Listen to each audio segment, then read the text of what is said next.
मगर उस समाजवाद को लाने का तरीका कुछ भी हो सकता है, चाहे वो माओवाद हो, अलगाववाद हो, नक्सलवाद हो, ज्यादा हुआ तो आतंकवाद भी हो।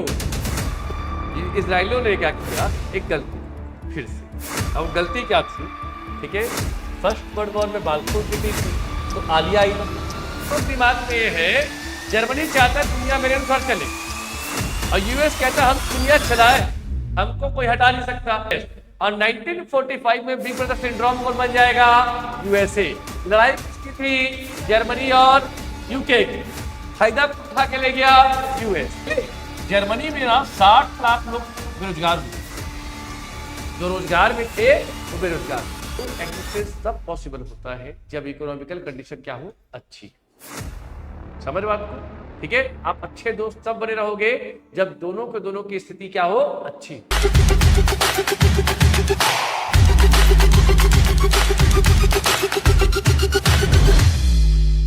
वर्ल्ड वॉर 2 ये अपने आप में बड़ा इंपॉर्टेंट टॉपिक है, सेक्शन है पीसी आपके पीसीएस यूपीसीएस का, ठीक है।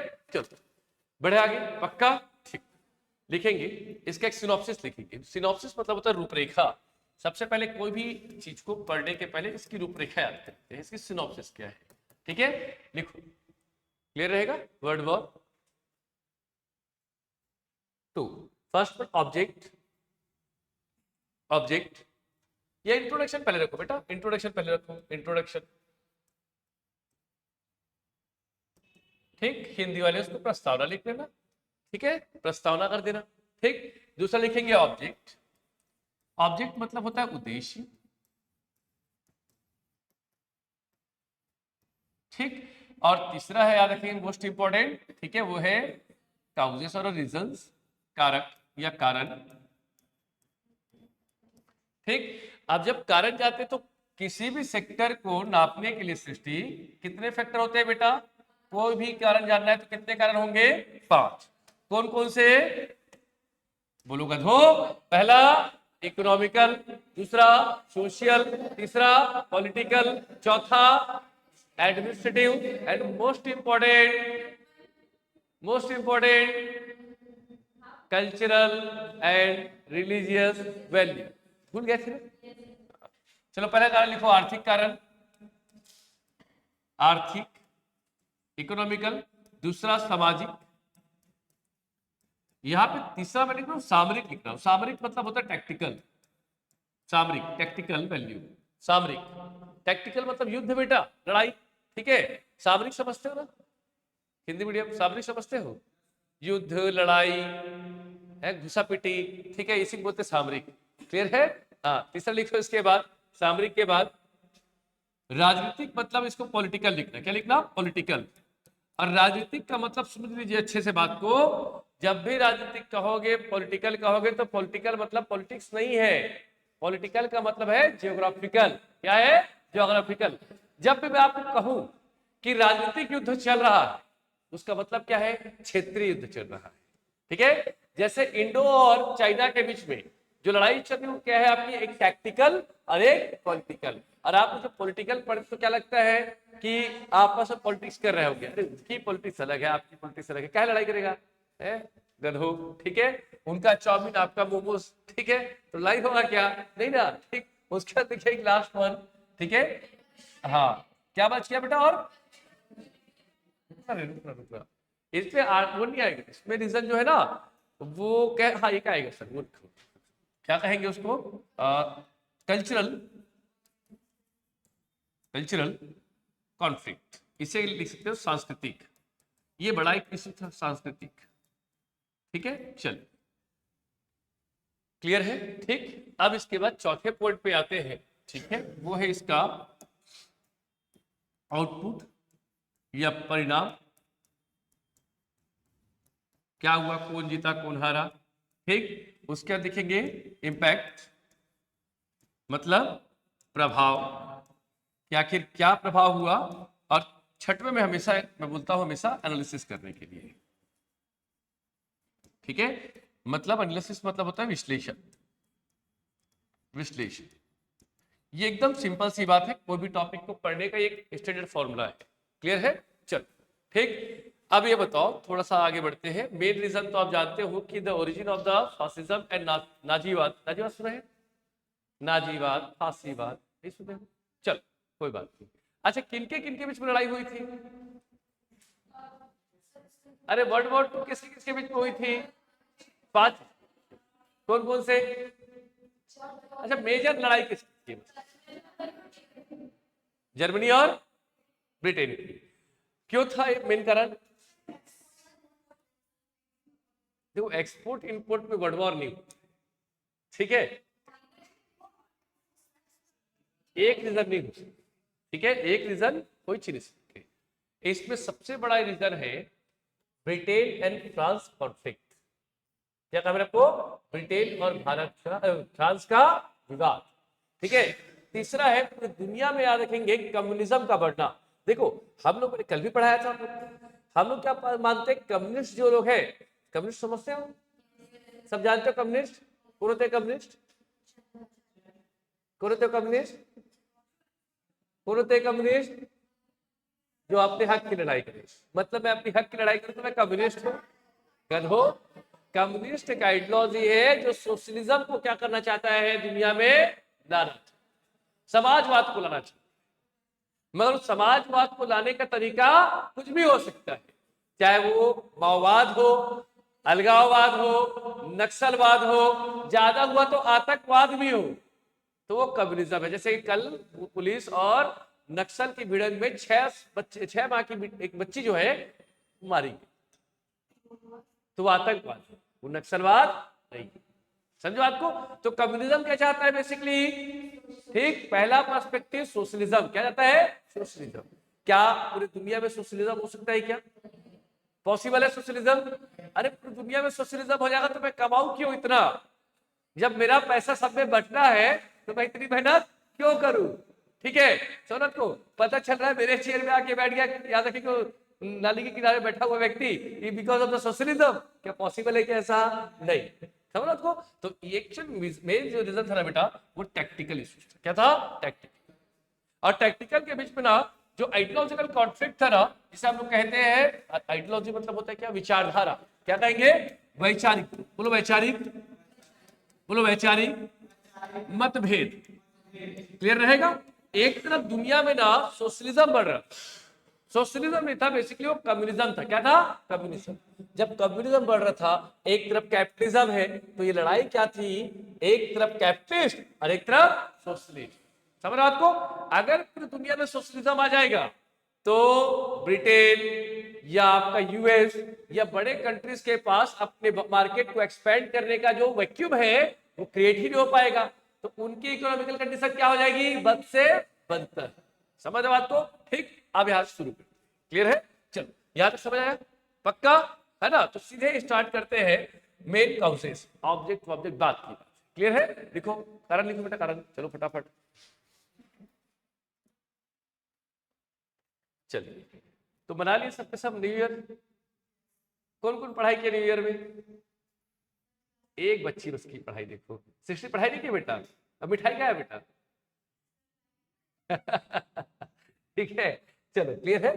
तो लिखेंगे ऑब्जेक्ट, सॉरी रीजन लिखेंगे कॉजेस। ठीक है, चलो शुरुआत करते हैं। रीजन नंबर 1, रीजन नंबर 1,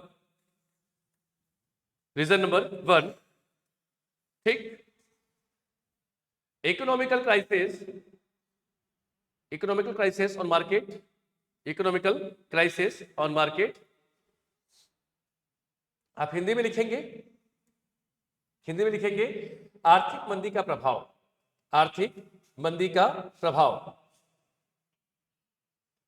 ठीक है, चलो अब क्यों ऐसा हुआ सुनना मेरी बात। ठीक, यहां पे एक शब्द आया है आपका आर्थिक मंदी। दुनिया की सबसे बड़ी महामंदी थी 1927। कौन सी थी?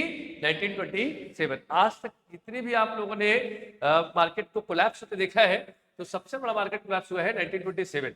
और इसी 1927 में कंसेप्ट आया, सुनो मेरी बात। ठीक है, जो कैपिटलिस्ट लोग थे ना, वे चाहते थे we are not providing single facility, single subsidy to the affected people, अगर हम उसको अगर दे देंगे ना तो उसकी एफिशिएंसी क्या होगी, बर्बाद। समझ बात को। मगर वहीं पे सोशलिस्ट क्या चाह रहे थे कि आप जो है जल्दी से जल्दी उनको क्या करें, ठीक है, उनको दीजिए क्या, रिलीफ फंड। क्या दे, रिलीफ फंड। दो अलग अलग चीजें थी, ठीक है। जैसे कोविड था, जब अभी देखा है कुछ दिन पहले, तो कोविड में आप देखा होगा लोगों ने अलग अलग तरीके से अपने आप को सर्वाइवल किया। समझ बात को। जो खेती नहीं करता वो खेती कर रहा है, समझ बात को, ठीक। बट एक व्यक्ति ऐसा था जो डिपेंडेंट था कि मैंने दिल्ली से बिहार कैसे पहुंचना है, पहुंचने में पहुंच गए। मगर कई लोग क्या है, उस पे अपने आप को सर्वाइवल किसी और पर डिपेंडेंट कर दिए। तो दो आइडियोलॉजी है, एक जो खुद बच के निकले और दूसरा ये है जो दूसरे के हवाले। सोशलिस्ट चाहता था कि कोई दूसरा मेरा नैया जो है पार, और कैपिटलिस्ट कहता था हम कोई सब्सिडी नहीं देंगे, हम कोई रिलीफ फंड नहीं देंगे, आपको खुद सर्वाइव करना आना चाहिए। कौन सी पॉलिसी अच्छी है, थोड़ा सोचो, कौन सी पॉलिसी अच्छी है। सोशलिज्म जरूरी है। देखो बेटा क्या है ना, पूरा वर्ल्ड जो है ना वो एक ही तरीके के इकोनॉमी में नहीं बैठते हैं। कुछ अनडेवलप्ड, कुछ डेवलपिंग और कुछ डेवलप्ड जगह पे कह पाना पॉसिबल है। और जिस देश की 90% जनसंख्या ही भुखमरी में हो, वो देश में आप ये कह पाओगे क्या, नहीं कि तुम खुद उभरो, तुम खुद आगे बढ़ो, पॉसिबल है क्या, नहीं। समझ रहे हो आपको। ब्रिटेन, यूएस, ये सारी कंट्रीज जो है पावरफुल कंट्रीज, वो चाहती थी कि हम कैपिटलिज्म को रखें, ठीक। पर वहीं पर जर्मनी है, जर्मनी क्या है ना, पूरी तरीके से सोशलिस्ट कम्युनिस्ट पार्टी ले आई थी अपने आप में, और उनकी विचारधारा थी, आइडियोलॉजी वो लेनिन जैसी आ गई थी। लेनिन बोलो, लेनिन, फिर बोलो, मतलब लेनिन मतलब मार्क्सिस्ट का ऐसा रूप जो याद रखेंगे वायलेंस को सपोर्ट करता है। मार्क्सिज्म मतलब प्योर कम्युनिज्म, और कम्युनिज्म मतलब बताया ना मैं आप लोग को, कुछ भी करो मगर सोसाइटी में सोशलिज्म स्थापित। सोशलिज्म मतलब समाज, और समाज मतलब क्या होता है बेटा, ना कोई मोनार्क होगा, ना कोई राजा होगा, ना कोई पूंजीपति आदमी होगा, ना कोई बड़ा रसूखदार होगा, सब जन जो भी है नेचुरल रिसोर्सेस सब किसका होगा, जनता का, ठीक है। जनता ही डिसाइड करेगा, ठीक। ना कोई सरकार होगी, सरकार तो किसके अकॉर्डिंग चलेगी, जनता के अकॉर्डिंग। अभी जैसे हमारे है कि नहीं है, हमारे है कि नहीं, हमारी सरकार हमारे साथ चलती कि नहीं चलती है, वोटिंग के समय का तो, इलेक्शन के समय, फिर बाद में हम उनके अनुसार चलते हैं, ठीक है। बट कुछ दिन तो रहता है ना, तो जो आप लोगों ने फील किया होगा, ये जो कोड ऑफ कंडक्ट में चुनाव के समय आप लोगों को लगता है ना बहुत इंपॉर्टेंट आदमी हूँ आप, नहीं लगता है क्या, नहीं लगता है ऐसा, ठीक। बड़ा बड़ा मंत्री आके घर में बैठता है चाय पीने के लिए, टाइम पास करने के लिए, तो लगता है ना बड़ा इंपॉर्टेंट आदमी हूं मैं, नहीं होता फिर ऐसा ठीक है, होता है, ठीक है। तो वही वही सोशलिज्म क्या है आपका, सोशलिज्म। जब सरकार आपके घर तक, और जब हम लोग यहां से भी मंत्री तक पहुंच रहे तो क्या है आपका, कैपिटलिज्म। क्या है आपका, कैपिटलिज्म। जर्मन चाहती थी, जर्मन छोड़ो, ठीक है, जर्मन ऑटोक्रेटिक सोशलिस्ट चाहती थी। ऑटोक्रेटिक बोलो, क्या होता है ऑटोक्रेटिक, तानाशाही। क्या है, तानाशाही। एक आदमी बोलेगा सब लोग सुनेगा, क्लियर रहेगा। तो यहां भी ऑटोक्रेटिक है कि नहीं है, यहाँ तो लोग ऑटोमेटिक दिख रहे, तुम लोग गधो, ठीक है। ये सोशलिस्ट है कि नहीं है, सोशलिस्ट है ना, ये मिक्स है बेटा, मिक्स। क्या है, मिक्स। समझे बात को। तो ये यही कॉन्फ्लिक्ट है बेटा, एक तरफ सोशलिज्म, एक तरफ कैपिटलिज्म। कैपिटलिज्म का एग्जांपल समझाता हूं मैं आप लोग को। एक बोलो प्रोफेसर केन्स, फिर बोलो प्रोफेसर केन्स। कभी सुने हो केन्स का नाम, अच्छा प्रोफेसर केन्स का नाम सुने हैं, ठीक। मनरेगा सुनो, मनरेगा क्या होता है, मनरेगा, मनरेगा सुने हो, बोलो Mahatma Gandhi national rural employment guarantee agency, agency बेटा, एजेंसी, ठीक है। अब मनरेगा में क्या होता है, सबको काम का अधिकार। अब ये कंसेप्ट जो ना, यही कैपिटलिस्ट लोगों ने दिया है, कैसे सुनो बात, ठीक है। अमेरिका की जब मंदी आई तो अमेरिका ने कहा कि चाहे मिट्टी खुदवाओ, फिर मिट्टी को सिर्फ पाट, मगर एम्प्लॉयमेंट जनरेट, ठीक है। It's the best example of Mughal era. सुने Mughal era, Mughal era, Mughal era में देखा होगा आपने खूब सारे आर्किटेक्चर फॉर्म बने सर हमारे, क्यों ऐसा बना पता है आपको? जब एम्प्लॉयमेंट जनरेट नहीं होता था ना, तो ये बादशाह लोग क्या करते थे, बड़े बड़े याद रखेंगे फोर्ट बनाना शुरू कर देते थे। ज्यादा हुआ ताजमहल बनवा दिए, है ना, ज्यादा हुआ तो याद रखेंगे वो बना दिए, वो बना दिए, जो मन में आया बना। इसका रीजन ये था, कम से कम लोग काम करेगा, तो काम करने से क्या होगा, उनको एम्प्लॉयमेंट मिलेगा। एम्प्लॉयमेंट मिलेगा तो घर चलते रहेगा, बट मैं फ्री में दूंगा तो उसकी इफिशियंसी क्या हो जाएगी, बर्बाद। समझ रहे बात को? ठीक, तो मुगल एरा से सीखा किसने, केन्स ने, और केन्स ने सिखा दिया हमको, और हमारा नाम क्या बन गया, मनरेगा। हमारे मनरेगा में ऐसा कुछ नहीं होता है, ठीक है, जाओ ना जाओ, साइन हो गया, पैसा आ गया, क्लियर रहेगा। ठीक, तो ये वाला कंसेप्ट चल रहा था कहां पर, इधर। ये लोग कह रहे हैं पैसा सिर्फ बांटो, डायरेक्ट बांटो पैसा, आपको कुछ करने की जरूरत नहीं। तो ऑटोमेटिक क्या होगा, इसमें लड़ाइयां शुरू। एक और चीज, इसी के समय ना एक इनडायरेक्ट फॉर्म ऑफ, एक याद रखना, इनडायरेक्ट फॉर्म ऑफ डेवलप्ड, बोलो डेवलपमेंट, बोलो डेवलपमेंट एडमिनिस्ट्रेशन, क्या कहेंगे, बोलो विकास प्रशासन, बोलो बेटा विकास प्रशासन, बोलो विकास प्रशासन।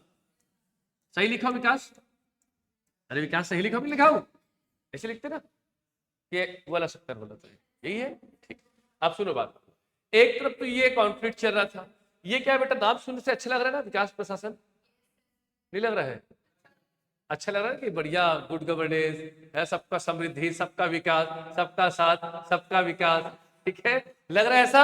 हाँ, वैसा कुछ नहीं है, ठीक है, ध्यान सुनो। यूके, बोलो यूके, यूएस, यूएसएसआर, ठीक, फ्रांस, बोलते जाओ, ठीक, हंगरी, बोलो हंगरी, ठीक है, ये बड़े स्टेट से था, स्टेट्स मतलब कंट्री थी, ठीक है, इन लोग ना पूरे डेवलप्ड इकोनॉमी क्या थे, डेवलप, ठीक है। अब देखो डेवलप्ड इकोनॉमी में क्या होता है, इस कंसेप्ट को समझने की कोशिश करना, ठीक। अब इसका मतलब ये है, तीन तरीके के हैं। डेवलप्ड इकोनॉमी वो है जिसके पास नेचुरल रिसोर्सेस पूरी तरह से यूटिलाइज किया जा चुका, नेचुरल रिसोर्स मतलब प्राकृतिक संसाधन पूरी तरीके से उसका दोहन किया है, पहला पॉइंट। दूसरा बात यह है कि उसके मार्केट में ना कोई अब जगह ही नहीं बची, उस मार्केट को पूरी तरीके से क्या कर दिया है, ग्रैब कर लिया है। मतलब समझ आपको, अब मार्केट में मान लीजिए, ये मान लीजिए कि कोई मार्केट बनना है, कोई शॉपिंग मॉल बनना है, मान लीजिए शॉपिंग मॉल में सारी दुकानें अगर क्या हो जाए, फुल हो जाए, तो क्या करेगा वो जो बिल्डर है, एक नया मॉल। पहले रायपुर में एक ही था, देखा होगा आपने 36 मॉल, ठीक है, एक ही था, वहीं पे कुत्ते बिल्ली टैक्सी सब लोग दिखते थे, ठीक है।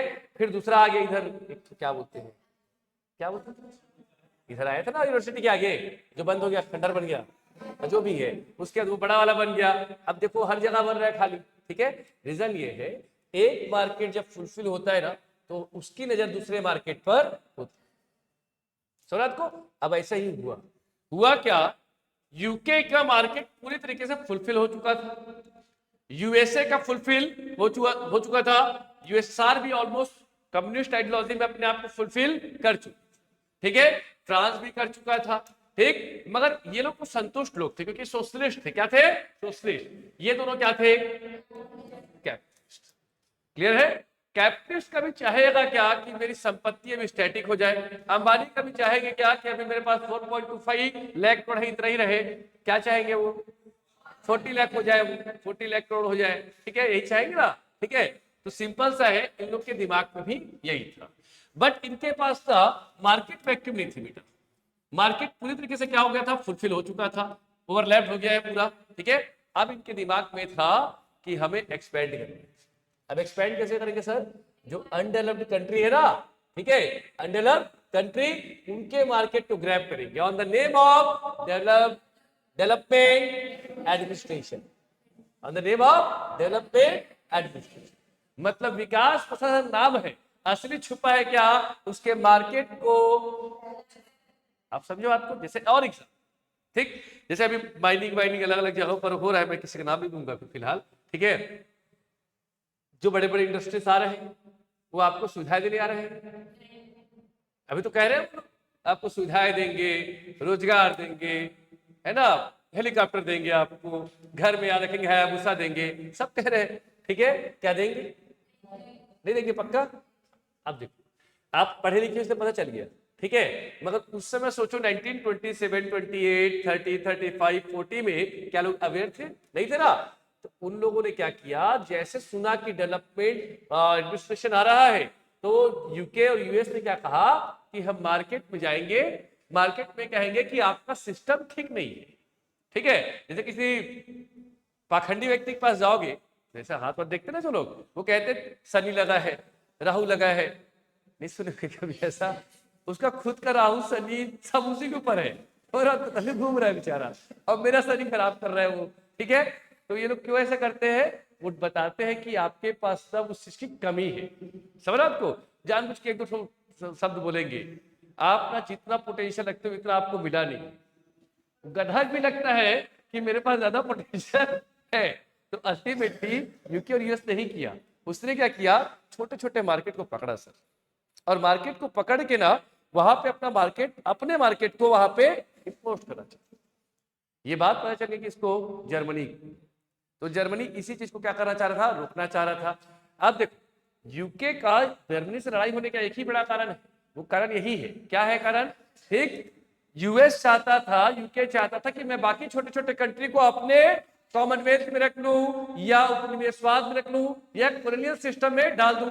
मगर जर्मनी क्या कह रहा था, नहीं, अब पूरे दुनिया में क्या आएगा, सोशलिज्म। क्या आएगा? सोशलिज्म। और सोशलिज्म आ गया मतलब उपनिवेशवाद होगा क्या? नहीं। ठीक, कैपिटलिज्म रहेगा क्या? नहीं। इसको एकदम बेस्ट एग्जांपल समझिएगा। हॉस्टल में रहते हो, रहते हो तुम लोग? अच्छा, तो अच्छा जानता होगा। ठीक है, अब सुन बात, तेरा रूममेट है मान लीजिए, अरे हाँ बोल लगा था। ठीक, अब समझना बात को, गलती सुबह उठा तू, टूथपेस्ट खत्म हो गया था। ठीक है, तो क्या करता है, पहले दिन बेलन वेलन से निकाल ली। ठीक है, और दूसरे दिन क्या हुआ, कैंची से निकाल लिया। अब उसके पास कोई वैक्यूम नहीं है, जगह ही नहीं है, तो क्या करता है, जो कमजोर तेरा रूममेट है, जो जूनियर है तेरा, उसका टूथपेस्ट ही स्थिति किसकी थी? हाँ। अब ये गलती हो गई मनीष, जिस जूनियर का तू शोषण कर रहा था ना, उसका भाई तेरा सीनियर है। आप समझे बात को? मतलब उस गरीब देश का भाई बाप कौन बन गया है? हिटलर। कौन बन गया है? हिटलर। तो अब यूज करेगा तू? नहीं करेगा ना। बस इसी बात की लड़ाई थी। लड़ाई इसलिए थी, जर्मनी कह रहा है उसका टूथपेस्ट क्यों यूज किया, और यही कर चुका है। समझ को? यही लड़ाई थी किसकी, आपके यूएस और यूके और जर्मनी। समझे बात को? तो इकोनॉमिकल रीजन ज्यादा है ना, टैक्टिकल रीजन ज्यादा है, बाकी सब सेकेंड। क्लियर रहेगा? पक्का याद रहेगा? लिखना नहीं। ठीक है, पहले अच्छे से पढ़, पहला हो गया। अब इकोनॉमी में याद रखना, रवीश ध्यान देना, ये क्वेश्चन पूछा गया ना, याद रखेंगे, to examine the economical crunches and the crunches, और एक पॉइंट दिया था उसने कुछ अच्छा, ठीक है, of the second world war. तो ये क्वेश्चन आपको आया था 15 मार्क्स, सिर्फ यही पॉइंट है ना। आप देखो, एक और पॉइंट ये था कि इसमें बिना मतलब के एक व्यक्ति जिसका नाम था, याद रखेंगे, यहूदी। सुनियो कभी नाम? अरे जीविस से जेविस कहते हैं जैसे हम लोग, सुनियो कभी? इजरायली सुनियो ना आप लोग? ये इजरायलियों ने क्या किया, एक गलती फिर से।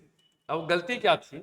ठीक है, फर्स्ट वर्ल्ड वॉर में बाल्फोर ट्रीटी थी, तो आलिया आई थी। याद आया आलिया? आलिया मतलब घर वापसी।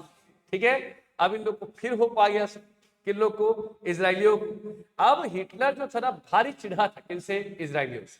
और याद रखेंगे, ये जो मार्केट को एक्सपांड करने का काम यूएस यूके के लिए कौन कर रहा था? यहूदी।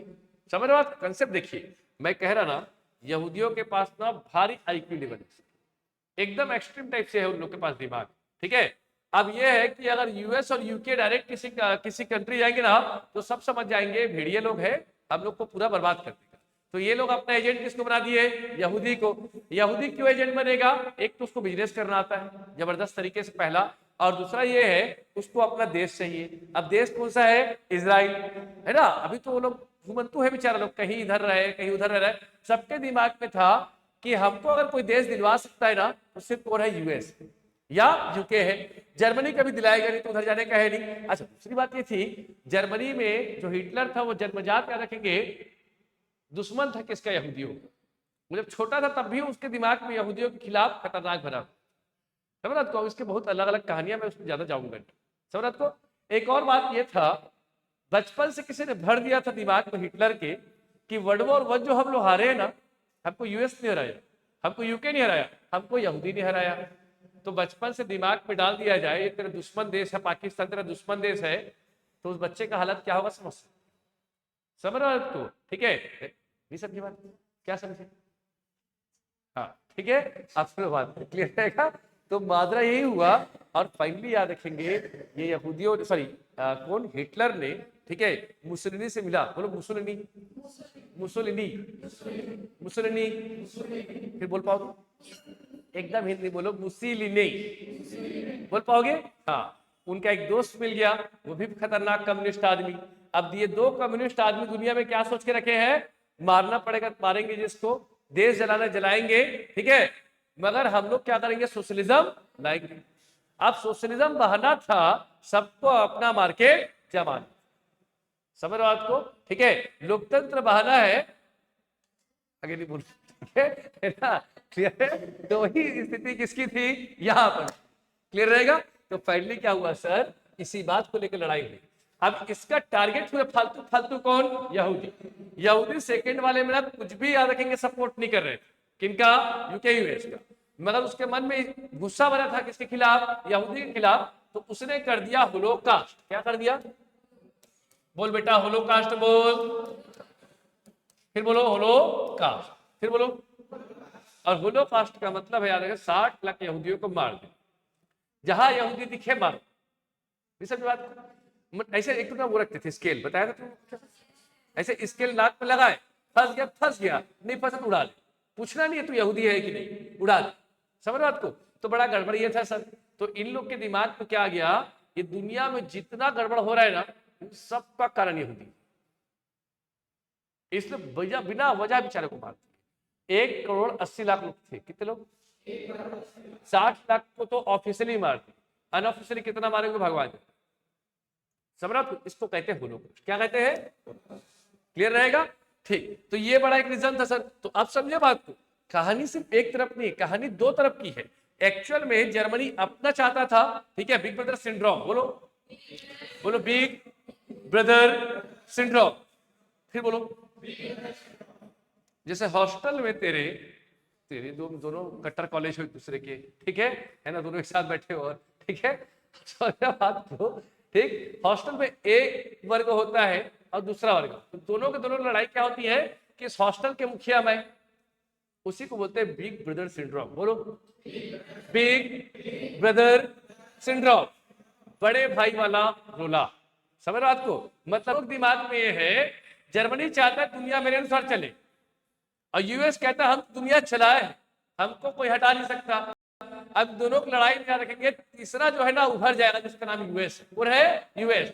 और 1945 में बिग ब्रदर सिंड्रोम कौन बन जाएगा, यूएसए। लड़ाई किसकी थी, जर्मनी और यूके की, फायदा उठा के ले गया यूएस। आप समझे बात को, ये है कहानी किसकी, आपके वर्ल्ड वॉर 2 की। पहला रीजन समझ आया, पक्का एकदम 100%। जो समय आता लिखते जाओ, फिर लास्ट पूरा कंट्रोल करके मैं लिखा हूं, ठीक है।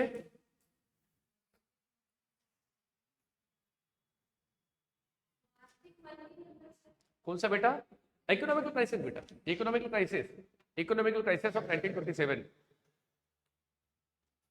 लिखो लिखो, आज जितना अपने अनुसार से लिख सकते लिखो, फिर मैं एकदम प्रॉपर इसको क्वेश्चन फॉर्म में बताऊंगा, है ना। ये अपने आप में बड़ा इंपॉर्टेंट टॉपिक है ना। अभी 2-3 दिन यही चलेगा। डन।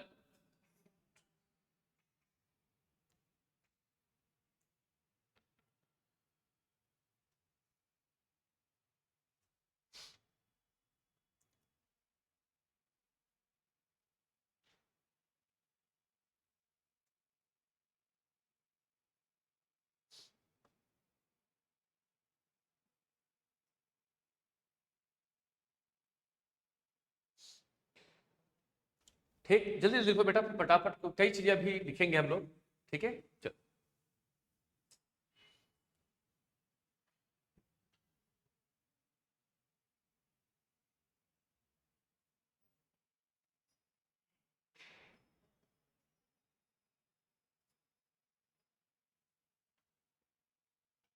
चलिए, हो गया। डन। एक और ये है, इसको भी लिख ही लो, है ना, होलोकास्ट वगैरह लिख लेना बेटा, होलोकास्ट पूछा होगा उससे, ठीक।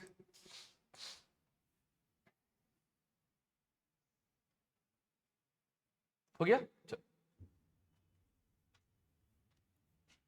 हम लोग पार्टिसिपेट किए कि नहीं किए सारिका, हम लोग पार्टिसिपेट किए नहीं किए बेटा, बिना मतलब के कर दिए।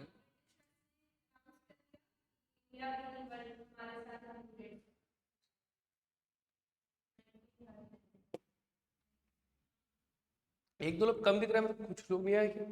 महक, और ये महक कहाँ है बेटा, घर शिफ्ट हो गई है। और ये एक बालिका, क्या नाम है इसका, देवीश्री, कहाँ है? नहीं आई है। और कोई नहीं आया बेटा? तुम लोग ग्रुप में पूरे हो ना? चलो, हो गया ये रीजन। आप दूसरा लिखेंगे इसी में ना, इकोनॉमिकल कारण में ही, और लिखते जाना, ठीक। Point number 2, unemployment rate.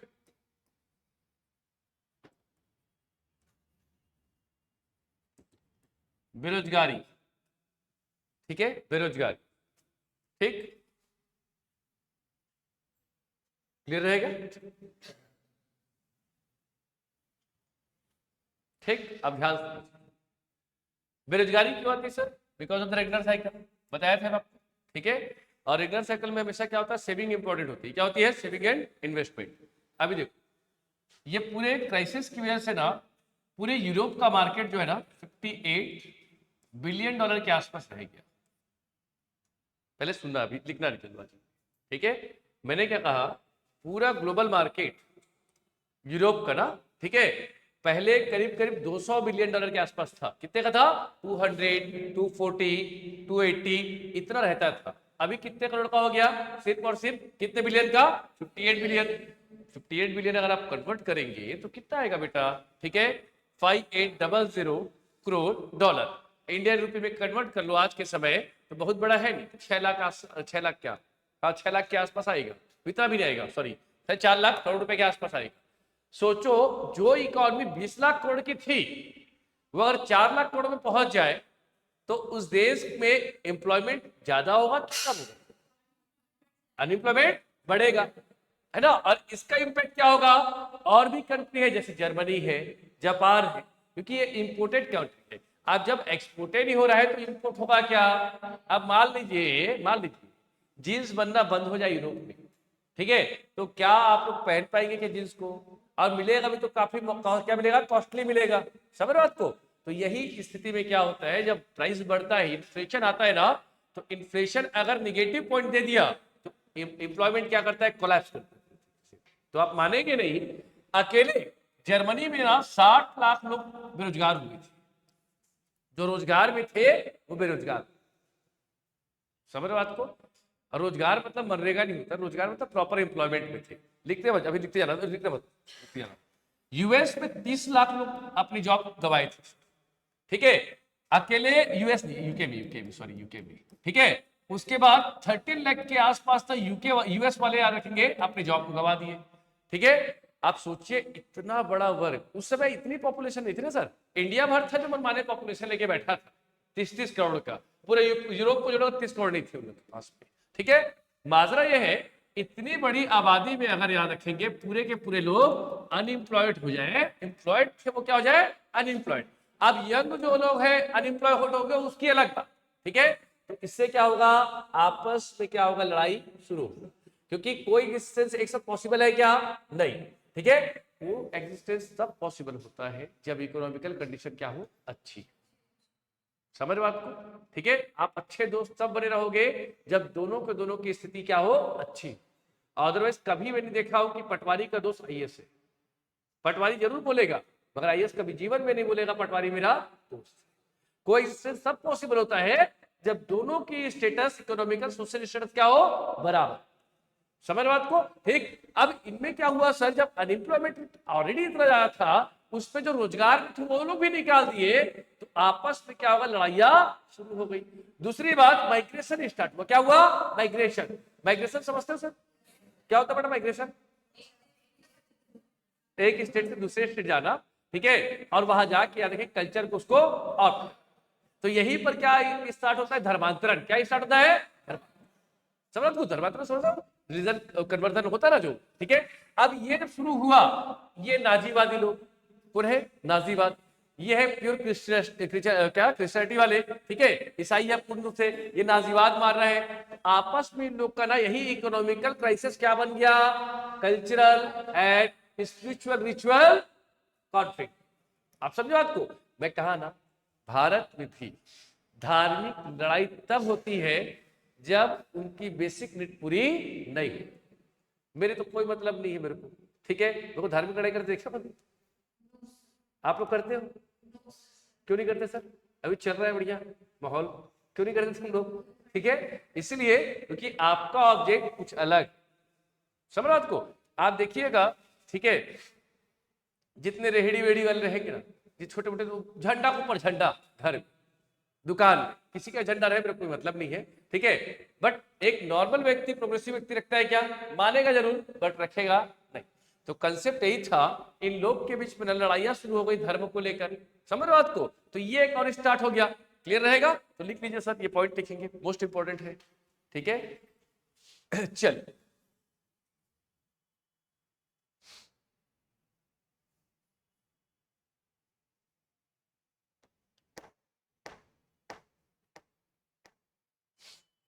Done, ठीक। और थर्ड लिखेंगे इसी में, ठीक, discrimination and untouchability, discrimination and untouchability, Hindi में लिख लो बेटा एकदम सामान्य भाषा में। छुआछूत एवं भेदभाव, छुआछूत एवं भेदभाव, छुआछूत एवं भेदभाव। पानी है ना, चाय पिला देकर, हो गया, ठीक, क्लियर रहेगा। Point number 4, point number 4, Versailles treaty, Versailles, Versailles, Versailles लिख पाओगे? वर्साई ट्रीटी, ट्रीटी ले बेटा, ये लिख, वर्साई ट्रीटी, ठीक है, वर्साई ट्रीटी, ठीक, वर्साई संधि लिखना, एवं, एवं पॉलिटिकल, एवं मतलब आप लोग हिंदी में लिखो, एवं राजनीतिक अव्यवस्थाएं, राजनीतिक अव्यवस्थाएं, पॉलिटिकल इम्बैलेंसिंग, पॉलिटिकल इम्बैलेंसिंग, ठीक है, हो गया बेटा, पॉलिटिकल इम्बैलेंस, इम्बैलेंसिंग है ना, ठीक है। चल, तो ये पॉइंट एक और आ गया, ठीक। एक सीधी सी बात है, राजनीति में सबको इच्छा हो गई थी, हिटलर को चाहिए था बड़ा राजा बने, ठीक है। हिटलर तो एक ही चीज सोचता था कि we are a complete leftist ideology, है ना। और लेफ्टिस्ट लोग के साथ समस्या क्या है पता है? उनके सामने सब गधे, वो ऐसे लेफ्टिस्ट जानते हो कौन होते हैं? एकदम ज्यादा पढ़ लिख लेता है ना, समझ रात को, उसका अलग ही रहेगा, दुनिया अलग बात करते हो अलग बात करेगा। ऐसा कोई दोस्त नहीं होता है क्या? नहीं है ऐसा कोई दोस्त? एक दूसरे तो गधो, ठीक है, दोनों लेफ्टिस्ट के लक्षण नहीं है, ठीक है, तुम दोनों में, ठीक है ना, दक्षिण पंथी आदमी तुम लोग, ठीक। अब सुनो बात को, तो माजरा ये है, ये हिटलर को लगता था कि हम बड़े सुप्रीम हैं, यूएस कहता था, यूके कहता था अरे हमारा तो इतिहास, ठीक है, हम हमसे सुप्रीम तुम हो ही नहीं सकता, ठीक है। ये मुसोलिनी और हिटलर, ये दोनों लगता था इन लोगों की नाजीवाद और फांसीवाद को भारत में, दुनिया में नहीं। नाजीवाद समझते हो? नहीं समझते हो? फांसीवाद समझते हो? कम्युनिस्ट क्या एक्सट्रीमिज्म, समझ आपको, अपनी जीत के लिए किसी से भी लड़ और कैसे भी लड़, ठीक है। मान लीजिए याद रखेंगे, सेकंड बार बार आ रहा है, फर्स्ट कोई नहीं आ पा रहा है, जहर दे दो, मर जाए तो ऑटोमेटिक तुम क्या जाओ, फर्स्ट आ जाओ, ये नाजीवाद, एकदम सीधी बात है, समझा रहे? ऐसा नहीं करो, एक दूसरे को मत देखो तुम लोग, ठीक है, क्लियर रहेगा। तो ये नाजिज्म और फासिज्म जो है यहां से आया, तो यहाँ पर एक वर्साई की ट्रीटी हुई, क्या हुई बोलो? वर्साई ट्रीटी, वर्साई ट्रीटी बहुत बड़ा कारण है, ठीक। पॉइंट नंबर 4 लिख बेटा, फटाफट लिख, पॉइंट नंबर 4, हाँ लिख ले बेटा उसके, अच्छा उसको लिख ले पहले, मैं उसको अलग से लिखा हूँ वर्साई ट्रीटी, इसलिए बोल रहा था उसको अभी रखो, एक अलग से टॉपिक बनेगा Versailles treaty in the period of 1919 to 1927, ठीक है, इसमें एक बड़ा टॉपिक है। पॉइंट नंबर 3, 4 जो भी लिखो, ठीक है, formation of right, right formation of राइख। अरे इसको पार्लियामेंट बोलते हैं बेटा, संसद बोलते हैं, ठीक है। जो जर्मन संसद और पार्लियामेंट है ना, उसको राइख बोलते हैं। क्या बोलते हैं? राइख। बोलो राइख। राइख। हाँ, देख बेटा क्या हुआ सुन। जर्मन में ऑलरेडी पहले की अपनी पार्लियामेंट थी। अब ये क्या कहते हैं, जर्मनी के जो तानाशाह थे, जो आगे क्या बन गए, सर्वे सर्वा बन गए, तो उन्होंने क्या किया, उसकी जो पार्लियामेंट थी उस पार्लियामेंट को ही अलग पूरा चेंज कर और उसका नया नाम रख दिया राइख। क्या रख दिया? राइख। राइख में जो लोग बैठेगा ना, वो सिर्फ हिटलर के हाँ में हाँ मिले। समझ बात को? हिटलर इतना इंटेलेक्चुअल था ना अपने आप में, कि वो अपने साथ जो लोग रखता था ना, इंटेलेक्चुअल तो होगा ये तय, मगर वो उसकी हाँ में हाँ, थोड़ा ना बोल दिया ना, मार। समझ बात को? जैसे वो आजकल है ना, क्या नाम है, टकला देखियो ना, इसे टोपी पहनता है, उसका बाल में टोपी दिखता है, वो नॉर्थ कोरिया वाला किम जोंग उंग, हाँ ऐसे नाम है ना, ठीक है। अब वो क्या है ना, पागल है एक्चुअली, जर्मन दिमाग वाला पागल। सर वो भी किम जोंग ही था। कौन? हिटलर। कौन? हिटलर। बट उसके पास क्या था ना, दिमाग बहुत तेज था। किसका? हिटलर का। तो उसने राइक बनाई। क्या बनाई थी? राइक। राइक मतलब पार्लियामेंट में उन लोगों को अपॉइंट किया जो सिर्फ हिटलर के हाँ में हाँ। हाँ, एडवाइजरी बड़ी अच्छी थी, ठीक है। बट वो क्या करता था, राइक के बेसिस पे क्या करता था, पूरी दुनिया को राज करना चाहता। तो उनका मानना था ये राइक आज जर्मन का है, बाद में पूरी दुनिया में एक ही राइक होगा, और राइक के एपिसेंटर में कौन बैठेगा? Adolf Hitler. कौन बैठेगा? एडोल्फ। लड़ाई इस बात में करती ना बेटा, देखो फॉर्मेशन ऑफ राइक, ठीक है। राइक का निर्माण, ठीक है। पॉइंट नंबर 3, मैं 3 बोलता हूं ना तो उसको ध्यान मत देना, मैं 3 ही बोलते रहता हूं, ठीक है। पॉइंट नंबर कौन सा बेटा? हाँ, लिखेंगे उसके बाद impact and the role of Italy. Impact and the role of Italy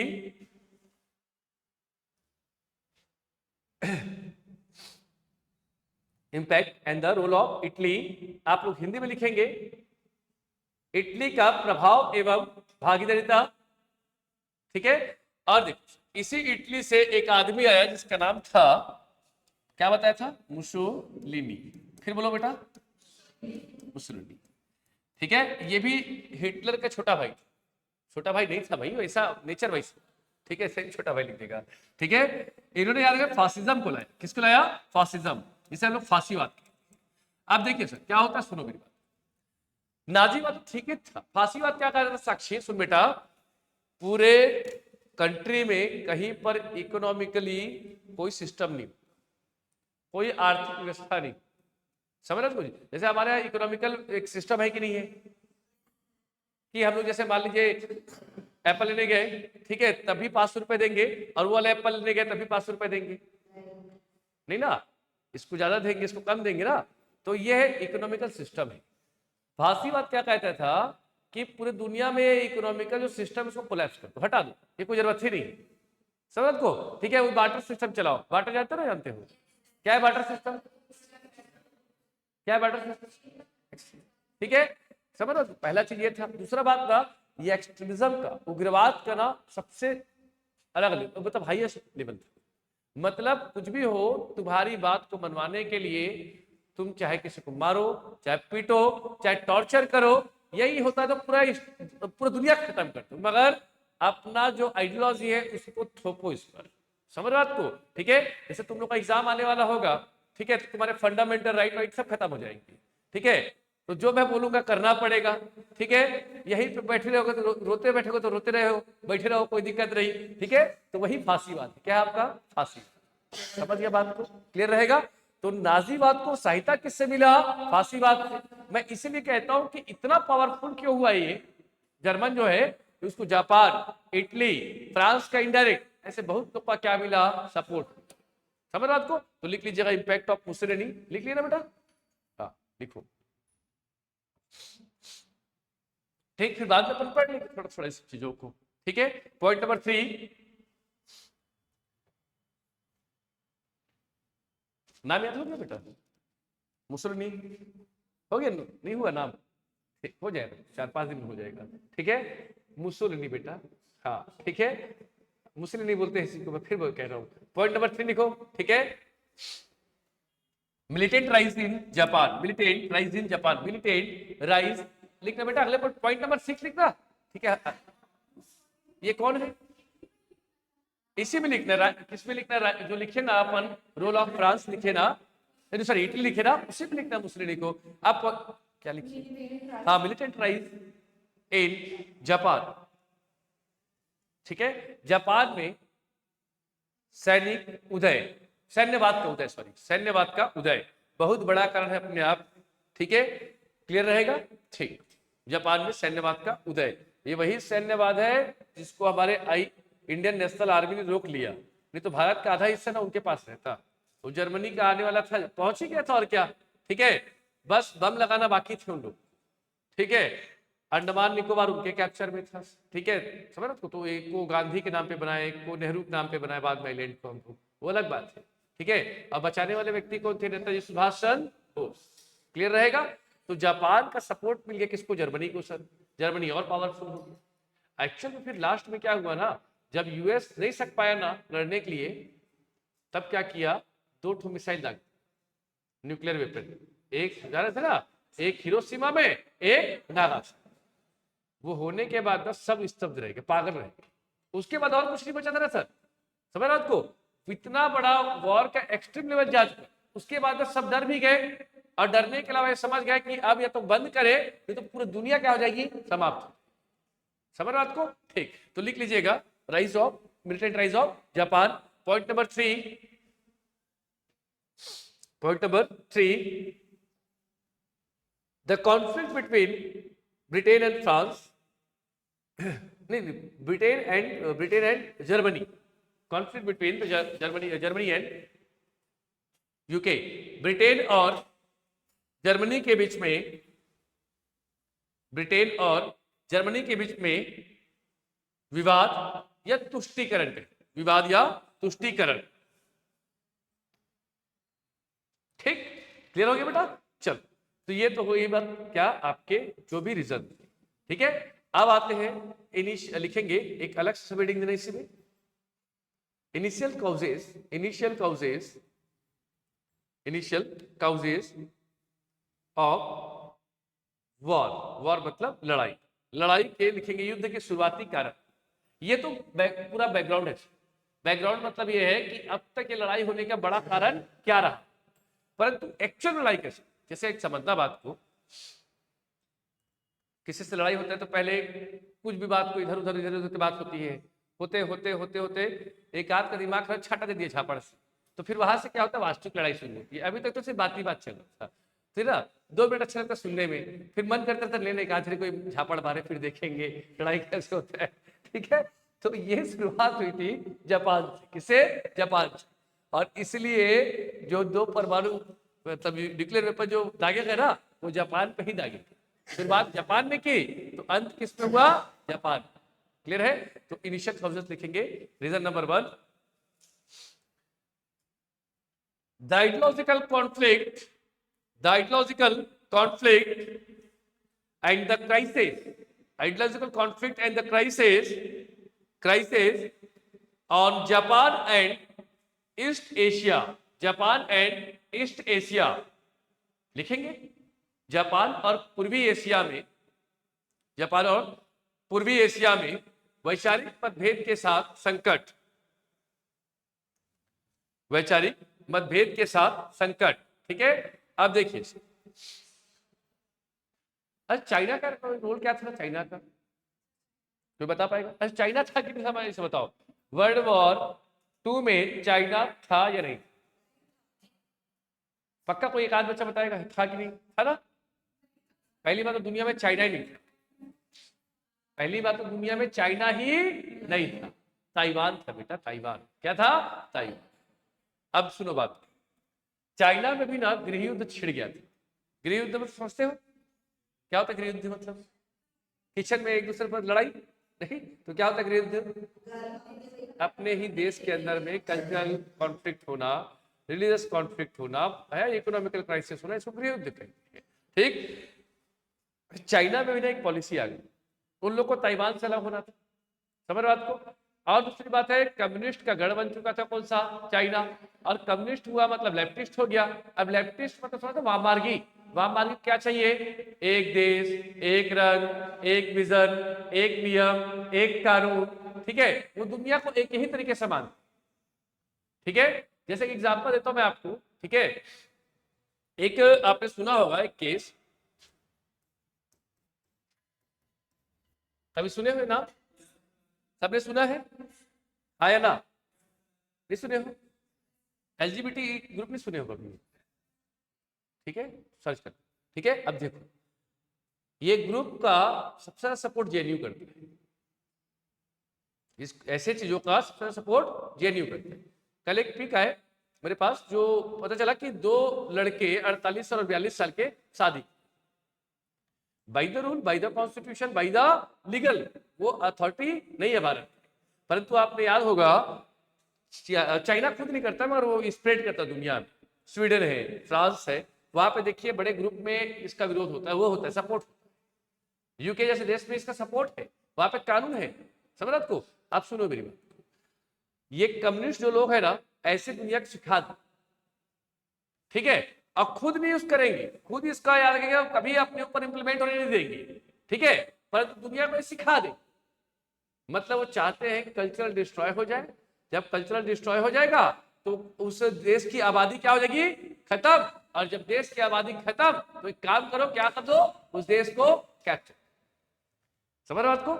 अब इसी बात को लेकर याद रखेंगे, ऐसे कुछ मुद्दे थे कई प्रकार के, ताइवान मतलब उनकी मिलिटेंट आर्मी चाइना की ताइवान में और जापान के बीच में लड़ाई शुरू, ठीक, जापान के पास बड़ा हिस्सा था, धीरे धीरे चाइना क्या कर रहा, चाइना में बार बार तो ताइवान है याद रखिएगा, वो धीरे धीरे जापान को क्या कर रहा था, पिंच कर रहा था कि तेरे एरिया को मैं खाएगा खाएगा, दिमाग खराब हुआ तो पहले हुआ 1937-38 में एक वॉर जिसे कहते हैं जापान चाइना वॉर, क्या कहते हैं बोलो, जापान चाइना वॉर, चाइना भले कहता हूं एक्चुअल में ताइवान है, क्या आपका ताइवान। अब देखिए ये जो किसके सपोर्टर है, रशिया के, किसके बेटा, कौन, चाइना किसके सपोर्टर, रशिया की सपोर्टर है कि अगेंस्ट है, पक्का, कैसे बोल दिए भाई, कुछ तो सिमिलरिटी होगी, कैसे सपोर्ट, कैसे एक दूसरे के अच्छे दोस्त हैं, अरे बेटा वो भी कम्युनिस्ट, ये भी कम्युनिस्ट, और दो कम्युनिस्ट आपस में क्या होते हैं, ममेरे भाई, क्या होते हैं, ममेरे भाई, समझे बात को, ठीक। तो इधर देखो, इधर रशिया ने सपोर्ट किया किसको, रशिया का सपोर्ट किसने किया, फ्रांस, किसने किया, फ्रांस ने, फ्रांस बाद में किससे मिल गया, यूके से, यूके से, उधर पहले उसके सपोर्ट में था, बाद में यूके में चले जाएगा, बहुत गजब लोग हैं, समझ बात को, ठीक है। अब क्या हुआ, इधर की लड़ाई जो है लेफ्टिस्ट वाली हो गई, क्या वाली हो गई, लेफ्टिस्ट। अब जापान में चाहिए था, ये लोग की लॉबिंग बन रही थी, क्या बन रही थी, लॉबिंग, जब लॉबिंग बनेगी, ठीक है, तो आप भी क्या करेंगे, अपने किसी न किसी ग्रुप में जाके मिलोगे, जैसे हॉस्टल में बेटा हर लड़का कोई ना कोई ग्रुप में होता है, एक आध तो बिरला प्रजाति होता होगा जो अलग ही फुलसुक वागड़ू दुनिया का होता होगा, वही अलग छलक रहता हो, ठीक है, कोई ना कोई अपने अपने ग्रुप में होगा, सत्यम शिवम मधुरम सुंदरम, ऐसे ग्रुप होता है जनरली, ठीक है, भारत में बहुत सा और ग्रुप होगा, तो ठीक है, तो ये क्यों रहा जाता है, वो ना चाहते हुए इस ग्रुप में क्या होता है, एसोसिएट होता है, वो इसलिए होता है कि भैया अगर लड़ाई हो तो ये लोग क्या करे, आए, ठीक है, इसी को कहते हैं हम लोग अलाइंसेस, क्या कहते हैं, अलाइंसेस, अलाइंसेस जानते हो बेटा, अलाइंस जानते हो ना, अलाइंस, ठीक है, अलाइंस कहो, अलाइंसेस कहो, अलाइंस जानते हो ना, ठीक है, एक अलाइड अलग, एक अलाइंसेस अलग है, अलाइंसेस मतलब जैसे अभी बना है यूपीए, इंडिया बना है, इंडिया देखिए अलाइंसेस, ये क्या क्यों बना है सर इंडिया, कि तेरे अगर सीट कम पड़ेगा तो मैं साथ देगा, मेरे कम पड़ेगा तो तू साथ देना, और सबको कम पड़ेगा तो हम लोग क्या करेंगे, इतना कड़ी बनाएंगे सब मिलके, समझ आपको, सब मिलके क्या बनाएंगे, सरकार, ठीक है, एक दूसरे का क्या करेंगे, सपोर्ट करेंगे, यही है अलाइंसेस, ठीक है, एक पर वॉर करेगा तो ऑटोमेटिक ये क्या करेगा, उसका सपोर्ट करेगा। क्या इंडिया किसी का अलाइंसेस है, होगा ना, किसी किसी तो होगा, है ना, किसका बेटा, बांग्लादेश का, नेपाल का, भूटान, बेटा हम किसी के अलाइंसेस नहीं है, बफर स्टेट है बेटा, बफर, देख क्या होता है, एक छोटा भाई आपके साथ जाता है ना 5 साल का, ठीक है, तो उसकी पूरी ख्वाहिशें पूरी करनी आपकी जवाबदारी। और आप ये एक्सपेक्ट करते हैं कि वो भी आपके लिए याद रखेंगे, आठ वो ले ले कपड़े ले ले मेरे लिए बोल के, करते हो ऐसा एक्सपेक्ट? नहीं ना। तो नेपाल हमारे लिए 5 साल का बेटा है छोटा सा, ठीक है, हमको नरिशमेंट करना पड़ता है, समझे बात को? वो अलाइंसेस नहीं हो सकता, ठीक। जापान ने मजबूरी में अलायंस बनाए किसके साथ में? जर्मनी के साथ, क्योंकि चाइना ने किससे बना लिया था? यूके के साथ, यूएस के साथ। तो इसके पास क्या था? उसके साथ जा नहीं सकता, तो क्या करेगा? अगेंस्ट के साथ जाएगा। अगेंस्ट का नाम क्या है? जर्मनी। तब बना इटली, हंगरी, ऑस्ट्रिया, जापान और जर्मनी, इन लोग का अपना अलायंस। ये लोग एक तरफ, बाकी लोग एक तरफ। अब मरेंगे फिर अभी, उसी के बाद क्या होगा? World war 2। आप समझे बात को? इसलिए भारत ने जब 1947 में जब आजादी लिए ना, तो जेएल नेहरू साहब ने कहा कि हम कभी किसी के अलायंसेस नहीं, हम अच्छे दोस्त बनेंगे, ठीक है। अच्छा, हमारा मित्र राष्ट्र कौन सा है मित्र? हमारे, अरे कोई कंट्री ऐसा है जो फ्रेंड, हमारा फ्रेंडली स्टेट के रूप में जानते हैं हम लोग उसको? कोई ना है, कोई ना है। और अरे भारत का कोई मित्र राष्ट्र है कि नहीं है? ये पूरा टॉपिक इसे पूरा जोड़ूंगा ईयर बाय ईयर को फिर को, ठीक है। सोच के बताओ, है ना बांग्लादेश हमारा दोस्त आज के डेट? हाँ, आज के डेट में भी 2023 में 2 जनवरी 2024, ठीक है। हाँ बताओ, कोई देश हमारा मित्र राष्ट्र है कि नहीं? अच्छा, आप लोगों को मित्र है? नहीं है ना, ठीक है। बिकॉज सुनो बात, मित्र राष्ट्र का मतलब ये है, सीधी सी बात है, रशिया कोई नहीं है भैया मित्र राष्ट्र हमारा, हम लोग सिर्फ स्ट्रेटेजिक पार्टनर। क्या है? ठीक है, समझ बात को? जब तक तू साथ देगा तब तक मैं साथ देगा, मैं मेरे को जरूरत पड़ेगा तुम साथ देना, है ना। एक बार पिज्जा तू खिला, एक बार पिज्जा तू खिला, दोनों को ऐसा नहीं होगा कि 4 बार मैं ही पैसा भरूं, ठीक है। समझे बात को? तो इसे कहते हैं स्ट्रेटेजिक पार्टनर। और जब आप अलायंसेस हो जाते हो तो बिना मतलब के याद रखेंगे, अगर इसकी लड़ाई हुई किसी के साथ भी, ठीक है, मान लीजिए मम्मी ने इसको डांटा इसके, ठीक है, तो जबरवाली आप क्या करोगे? उसकी मम्मी से लड़ाई कर, पॉसिबल है ऐसा? इंडिया में पॉसिबल है क्या? नहीं।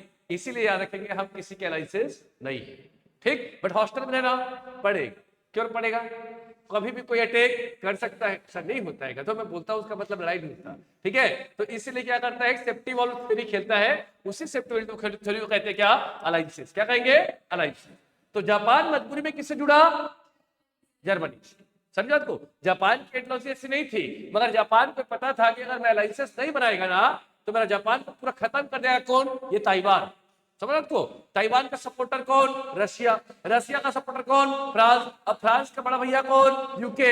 यूके का भैया कौन? यूएस। सब मिलके खत्म नहीं कर देंगे जापान को। इसलिए जापान ने किससे अलायंस किया? जर्मनी, हंगरी, बोलो Germany, Hungary, Austria, Austria, Italy और जापान। क्लियर रहेगा? ये 5 बड़े राष्ट्र। अब याद आया? अब याद रहेगा पक्का? इनिशियल फेज क्या हुआ, ठीक। तो लड़ाई कैसे हुई है? लड़ाई क्या हुआ? तत्कालीन कारण क्या थे?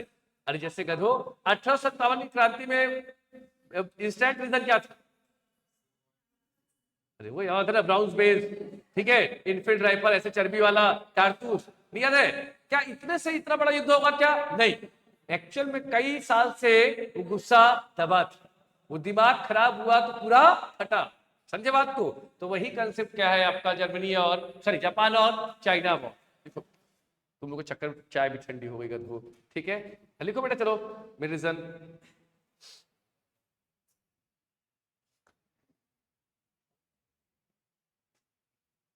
ठीक, लिखो। क्या बताया मैंने आपको?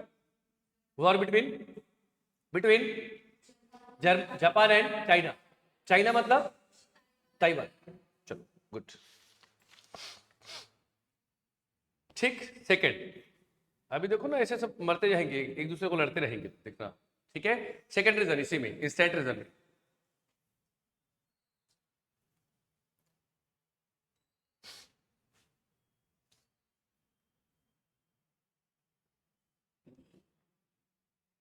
चलो ठीक है, अब एक और, ठीक है, लिखिए अपन। द वॉर बिटवीन, इसी में है ना, इंस्टेंट रीजन में, द वॉर बिटवीन इथोपिया सुने हो कभी नाम, सुने हो Ethiopia? Ethiopia and France, Ethiopia and France साथ नहीं, तो माफी चाहूंगा, इटली के साथ हुआ था, सॉरी, ठीक है। इथोपिया और इटली के बीच की लड़ाई, ठीक है, हो गया। सुने हो कभी ये लड़ाई? इसी से तो मुसोलिनी पैदा इस दुनिया में आया, आया तो पहले था, बट एक्चुअल मुसोलिनी का चेहरा कब दिखा हमको? इनकी लड़ाई, ठीक। रीजन नंबर 3 लिखो, रीजन नंबर 3, ठीक है, लिखना बेटा, रीजन नंबर 3 लिखना, ठीक है, ठीक। Internal war, internal war in Spain, Spain में गृह युद्ध, स्पेन में गृह युद्ध, स्पेन में गृह युद्ध, ठीक, क्लियर रहेगा। तो ये इंस्टेड कारण थे, बाकी जो है वो बैकग्राउंड है, ठीक है। चलो, तो इस तरीके से लड़ाइयां हमारी शुरू हो गई है, ठीक है। अब लिखेंगे, ठीक है, वॉर 1939, WW2, ठीक है। लेट हो रहा है बेटा, कितना बज गया? 7 बजे, 8 हुआ है, ठीक है, 1 घंटे और पढ़ लेंगे, ऐसे है ना, ठीक। लिखना बेटा WW2, वर्ल्ड वॉर 2, अभी आएंगे बेटा, अभी तो लड़ाई शुरू है, इम्पैक्ट बाद में आएगा। अरे अभी अभी देखो क्या होता है, हमें अभी आग लग रही है, अब लड़ाई करेंगे, कितने लोग मारेंगे, कितने लोग को पीटेंगे, वो सब पढ़ाऊंगा ना अभी, ठीक है। पिछले में कितने लोग मारे गए थे? 5,000 कि 6,000? 5 करोड़ लोग ना, ठीक है। और इंडियंस कितने थे उसमें? हाँ, और उसमें मिलिटेंट कितने थे? अरे मिलिटेंट कितने थे, इंडियन आर्मी के लोग कितने थे? 48,000, याद है ना सबको? चल ठीक, अब लिखेंगे वर्ल्ड वॉर 2, जो पढ़ेंगे हम कल।